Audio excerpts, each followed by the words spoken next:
Let's welcome our News 5 and One News anchor na si Angela Lagunsad Castro, kung saan nakaantabay nga siya sa mga nagaganap doon sa ICC. Angela, ang balita ko, dalawa na yung mamaya yung isa doon makakausap din namin, pero dalawa na yung nakausap mo dyan sa labas. Ngayon naghihintay ka na matapos yung break. Si Attorney Sal Panelo, or tama ba na pati si Attorney Nery Colmenares ay nakausap mo rin? So, yes. Yun na muna ang pag-usapan natin, Angela. Alam ko, wag na natin pag-usapan yung mga counts kanina because naiulat mo na yun ng extensively. Oo. I was able to talk to Attorney Cristina Conti also kanina. Siya yung pinakaunang nakausap ko, mga around 11:30, yung 30-minute break. At according sa kanya, she's happy naman dun sa naging presentation ng prosecution at saka ng counsel for the victims. Si Attorney Sal Panelo naman, nakausap din natin kanina at tinanong natin kung ano ba talaga yung kanyang papel dito sa confirmation of hearing or confirmation of charges ni Pangulong Rodrigo Duterte. At sinasabi nga niya siya ay merely observing, kahit siya ay parte ng Filipino legal team dahil hindi naman siya accredited para makaupo doon. Si Attorney Nicholas Kaufman at saka ang lima pa niyang kasama ang talagang magre-represent kay Pangulong Rodrigo Duterte. Actually, sabi ni Attorney Cristina Conti, kinagulat niya yun na anim pala ang nasa legal team ni former President Rodrigo Duterte. So si Attorney Sal Panelo, sabi niya, mag-observe lang mapitito muna, and after ng confirmation of charges, sabi niya, magkakaroon ng meeting between him, of course, the rest of the Filipino legal team, at saka ng team naman ni Attorney Kaufman para pag-usapan nga itong gagawin. So far yun lang. Tapos tinanong ko siya kung kailan niya ba huling nakausap si Pangulong Rodrigo Duterte. Sabi niya, actually hindi kausap. Kawayan lang daw niya last Hong Kong. If you can remember, syempre, kung ano yung nangyari sa Hong Kong, yun yung time na na-aresto si Pangulong Rodrigo Duterte at naitala nga dito sa ICC sa The Hague, Netherlands. So sabi niya, yun lang yung time, the last time na nagkausap sila. Tapos sabi ko, how about the family, any member of the family of the Dutertes? Sabi niya si Vice President Sara Duterte, nagkaroon sila ng exchange of messages. Sabi ko, ano pinag-usapan nyo? Sabi lang daw ni Vice President sa kanya, you have a seat there sa gallery para mag-observe, and good luck sa trip mo. Okay. So yun lang nga sinasabi niya. And nire-reiterate din ni Attorney Sal Panelo na before we talk all about these things, itong mga charges na to, ganyan, dapat isettle na yung jurisdiction. Sabi niya gano'n. Kasi we have working justice system at home. Pero yun nga sabi namin, di ba na-settle na yun? Hindi pa daw. Isa yun sa mga unang mga sinettle ng korte. Pero anyway, before ako mag-zero in dun sa isang sinabi na very crucial na sinabi ni Sal Panelo about Kaufman's strategy kanina. Baka may maikli lang na gist doon sa sinabi naman ni Attorney Nery sa'yo. Ngayon lang, tama ba na kaka-interview mo lang sa kanya? Oo. Okay. Sabi niya, kasi sinabi ko sa kanya, sinabi po ni Attorney Sal Panelo, dapat natin. Ito, wait lang. Attorney Nery, last na kaila Jovi Francisco, sa totoo lang. Okay. Stop na dito. Wait lang. Hi! Attorney Nery, hello! Ayan. Hi, Jovi! Hello! Ikaw na kakasabing ko kasi nandun ka sa loob at alam ko na at nakita mo, Attorney Nery, at nadinig mo, yung parang sinasabi nila at napuna dito sa Pilipinas na strategy ni Attorney Kaufman na yung parang sabihin na hyperbole lang din itong lahat ng mga sinabi niya, sinabi ng Pangulo, yung mga ginamit na quotations ng Pangulo about war on drugs, hyperbole na naiintindihan naman daw yun dito sa Pilipinas. So, marami nagulat na, mag-work kaya yung ganun. Kasi dito, nag-work yan sa maraming mga supporters ng dating Pangulo, na hindi nyo naiintindihan kasi ganito talaga siya magsalita. So, dyan din ba magiging effective yun, Attorney Nery?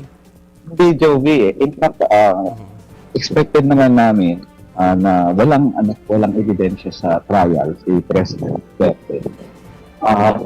Pero expected ko sila tayo personally. Kasi alam niyo, sa court, yung joke kasi. Pwede sabihin joke ko lang. Huwag na lang makatay, joke ko lang makatawa. Medyo nag-break ng konti. Attorney, sayang po yung ipinapaliwanag Sinabi nyo, ko. baka kailangan lang Sige, po ulit, nating... ulitin natin. Ulitin natin. Okay. Ayan, Ulitin ko lang. angulo ng bahagya. Yan. Narinig niyo na, joke? Yes. Ayan, better po. Okay. Yung hyperbole kasi o joke, pag walang namatay, pwede nga sabihin, joke nga lang yan, tawanan tayo. Pero ang problema ni President Duterte, matapos niya mag-hyperbole at matapos niya mag-joke, libo-libong namatay. Hindi napapasa sa korte yan. Hindi mo na pwedeng sabihin na hindi ko inusyon, nag-joke lang ako. Nagulat kami kasi napaka-basic ng depensa na yan. Which only proves pagtingin na walang ebidensya talaga si President Duterte. Wala talaga siyang ebidensyang maihain doon sa trial court kung magkaroon ng trial na magsasabi wala siyang pinalaman sa drug war.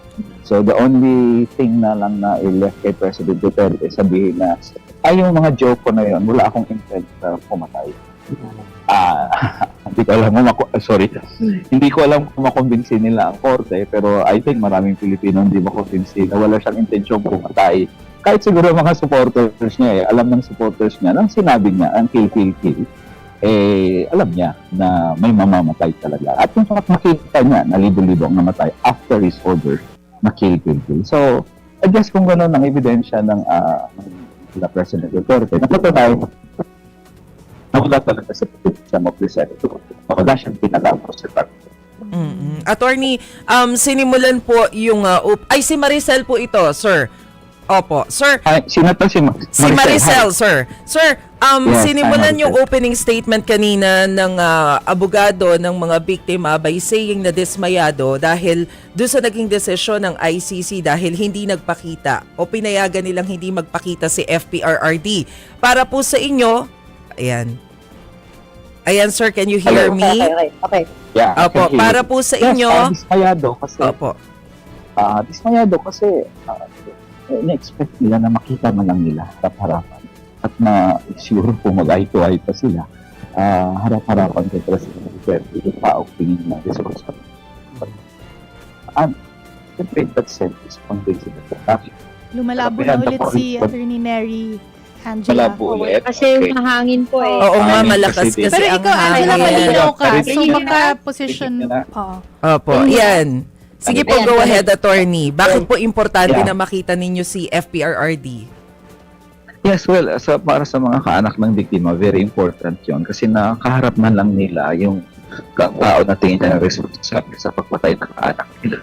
Kaya the more reason na sana ma-confirm ang charges kasi sa trial, at least magkakaroon ng oportunidad silang makaharap ang kanilang mga si President Duterte. So basically, maganda ang pagkalahad kanina ng ng victims counsel, si Attorney Joel, kasi nabanggit niya na una, kailangan ma-confirm talaga ang charges. Kasi kung hindi ma-confirm ang charges, babalik si President Duterte sa Pilipinas, lalo ang mga anak. Lalo threatened witnesses. Ayun pang alam na threatened na how much more Okay. kung makabalik siya. Secondly, magkakaroon ng aninag ng hustisya pag may trial na at ma-confirm. At pangatlo, may lahat nilang kanilang magkakaroon ng historical record. Ang punto kanina namin dito sa Victims Council, ang tingin namin, marami pang kalat-kalat na information na maraming hindi nakakaalam kung ano talagang total kabuang nangyari ng drug war. So kung may trial, matahi yun eh. Magkakaroon ng historical record para maturo din sa susunod na henerasyon kung ano ang nangyari nung malagim at madilim na bahagi ng ating kasaysayan ngayon. Parang nung panahon ni Hitler, di ba, na kung saan tinuro sa sunod na henerasyon ng mga Germans na grabe ang Nazi kung kaya di kailangan pang. So basically, yun ang maganda doon sa paglahat ng victim sector, siyempre, ang representasyon ng counsel ng mga biktima. At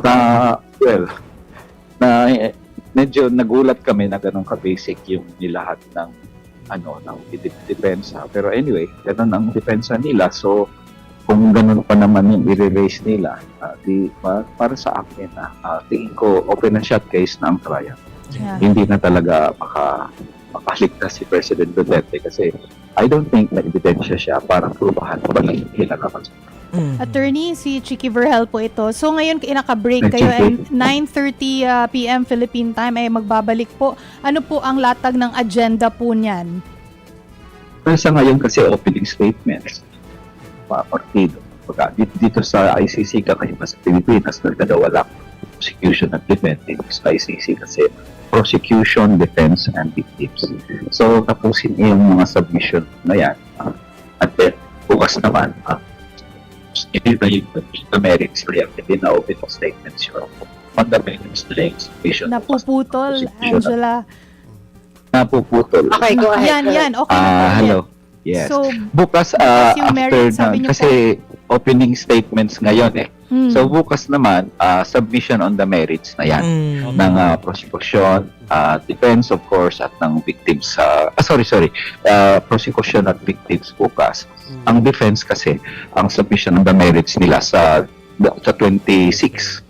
Doon yun tapos yung 27 kasi summary na lang yan ng mga sinabi in the last 3 days. So more or less yun ang trend nitong confirmation of charges.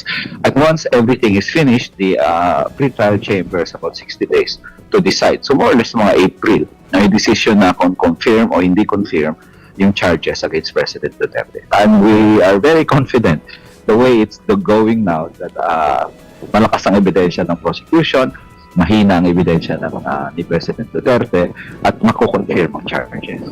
Okay. Oo. Attorney Neri, Kasi, thank you. ano, Oo. Tanong ko lang din, Jovi, kasi sa 27, meron din sila aside dun sa closing statement at saka summary ng kabuuan, ay meron sila sinasabi na review of detention center. Would you know the details on that? Yes, well, actually, sa rules of law started kasi file na kasi. I-review every 100 putol ulit. Yan po. Every 120 days, re-review ang status ng petition, gano'n. So, routine yan, and I don't see any major discussion dyan, unless, of course, ikiit na naman ng ni President Duterte na unfit siya or medically, siya. So, I guess wala masyadong major, yan. Yung review lang naman yan, automatic review yan, kapag ng condition ng isang nakakulong dito sa ICC. Alright. Okay. Okay. Attorney Neri, thank you for your time. Alam ko, kailangan mo nung balik sa loob. So, iwan lang natin si Sandali. Nakikita, Jovi. Nanginginig na ako, Jovi. Kaya pasok ka na. Pasok ka na sa loob, Attorney Neri. Thank you. Iwan lang natin si Angela Sandali dyan. Salamat, Attorney Neri. Thank you. Ito eh. Maraming Thank salamat. you. Challenging yung sa audio ni Angela kasi ang lakas ng hangin. Malakas ang Pero hangin. Angela, pahabol Oo. lang ha. Pinabalutan ko nga yung ka na kamay bang- niya sa ilalim nito kasi nanginginig talaga si Attorney Neri. Oo, Kawawa sobrang naman. ginaw. Pahabol lang, Angela. Meron ka na bang na-site dyan na na family ni FPRRD? Kasi parang wala pa rin kaming nakikita, at least based on reports. Wala din eh. So far wala. Ang mga nakikita lang namin dito yung mga supporters ni Pangulong Rodrigo Duterte. Tapos of course yung Filipino legal team niya, sila Attorney Salpanelo, sila Silvestre Bello III, sila Martin Delgra, sila Ahmed Altea. Yun lang yung mga nakita natin. Pero within the family, wala. And wala ring word on them going there in the next 2 days? Wala eh. Oo, tulad nung nabanggit ko kanina kay kay Attorney Salpanero, nakausap niya si VP Sara. Sinabi lang ni VP Sara, you have a seat there reserved sa may gallery, yun lang. Yeah. Pero kasi kakauwi lang niya eh, galing din siya dito, 'di ba? Oo. Eh kasi tapos naman until habang gumugulong itong proseso ng confirmation of charges, bawal bumisita kay former President Rodrigo Duterte sa ICC detention. So, Pwede I don't mag-phone think call, no? kaya siguro Pwede mag-phone call? Phone call that I don't know, pero sabi nila yung visit bawal muna ngayon. Yeah. Habang gumugulong nga itong confirmation of charges. Yeah, may duda lang ako na baka alam na nila yon beforehand. Kasi bakit? Kasi alam natin na meron silang pag-duty dyan ng salit-salitan eh. So, Correct, na-tsempo na design hindi. Kasi ba't nga naman papupunta kung hindi rin naman pwedeng pumasok? Oo. Oo. Well, alam naman natin kasi 'di ba nung nag-release sila ng statement ni President Duterte waiving his right to attend or to appear before the pre-trial chamber ay alam na nila na may ganong statement 2 or 3 days ago. Inantay lang nila talaga yung desisyon na kung papayagan o hindi. Yeah. Pero kumbaga yung bago nila yung nare-release dito, mas nauuna na talaga sila nakakaalam kaysa sa atin. Yeah. Okay. So iwan muna si Angela ha kasi meron akong gustong ihabol niya na tanong dun sa mga maa-ambush interview niya diyan eh. Yung mga pasabog daw na sabi ng desk, yung pasabog na sinabi ni Attorney Kaufman about yung mga phone call na between the president. Hindi ko pa yun narinig. Oo. Na ano Hindi daw. ko pa yun narinig. Parang proof daw yon na meron daw nangyaring kidnapping para dalhin dyan ng Daddy Pangol. Pero anyway, hindi ko alam ba't napasama yon pa dyan sa usapin na yan dyan sa loob. Ang pinag-uusapan na rito yung mismong kaso no. So napuna pa rin tayo sa jurisdiction which is not really what's supposed to be discussed. Kumbaga moot na yun no. Correct. Okay. Anyway, Angela, thank you. Malamig na dyan. Pasok ka muna sa loob. Thank you very much. Thanks, Angela. Thank you. Para ang ginawa lakas pa ng hangin. Ilang degrees kaya dun na yun? Sa parang narinig ko si Mac kanina 5. Oh, malamig. Parang 5 degrees. Pinapatanong ng desk kung anong mga reaksyon ng mga... Hindi ko na matanong kay Attorney Neri yung reaksyon niya doon sa part na yun ng pagsasalita ni Attorney Kaufman kasi nabe-break na yung yung audio parang useless lang. Okay.